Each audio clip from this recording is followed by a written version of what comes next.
So first, I'd like to thank those of you who have been kind enough to take a look at my videos, read my posts, and then share with others. As you know, over the last several weeks, I've been sharing some of the best post-career planning guidance that I've seen to date for women. And the last week's video talked about 4 things, and they were: take the time to pause. So after the big day, take a breather. The next thing you want to do is schedule the next several weeks. The third thing you want to do once you've taken those 3, 4, whatever weeks you want to do is to start crafting a long-term plan. Now, I'm not talking a 20 to 30-year plan. I'm talking a 12-month plan. And finally, make sure that part of that plan that you're crafting has a body, mind, and spirit component. So, next 4 tips. First, become friends with, get a total vision of what your future self is going to look like. Research has shown that the more you can envision and become friends with her, the better you'll take care of yourself, the harder you'll work to get to that future self. But how does one go about doing that? First, empathize. Get in her shoes. And once you're in her shoes, define who she is.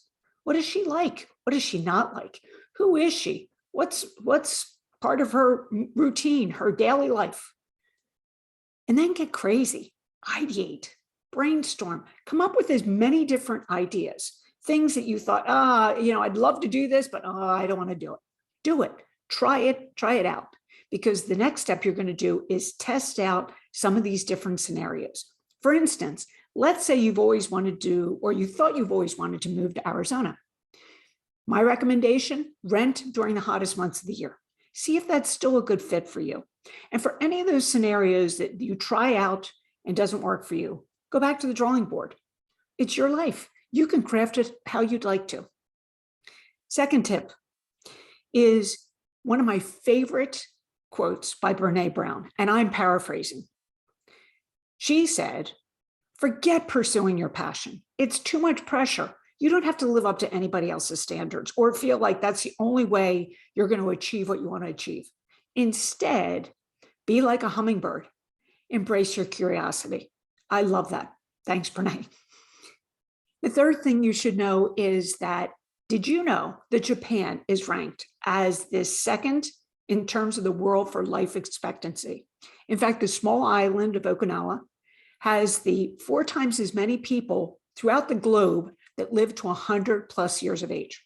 Now, some would say it's diet. Diet's the thing. But if you ask people in Japan what they think contributes to this longer life expectancy, they share with you that it is that they have found their ikigai.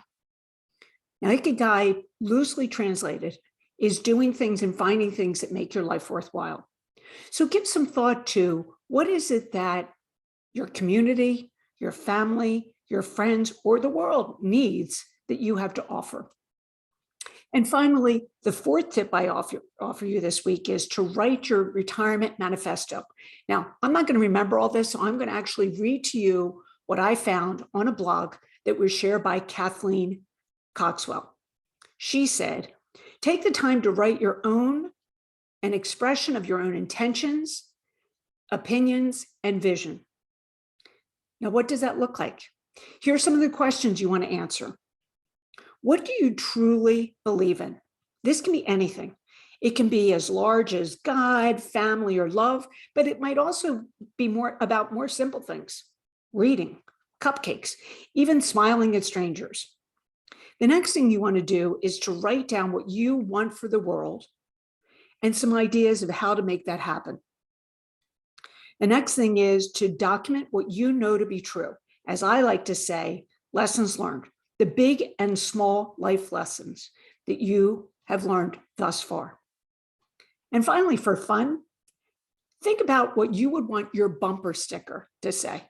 And then, oh, by the way, this retirement manifesto, share it with your family, friends, or not. It's up to you.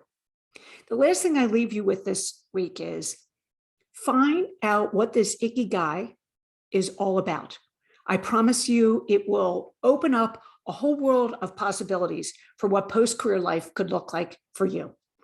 Thanks again for taking a listen. I look forward to sharing more in the next couple weeks. Enjoy your day.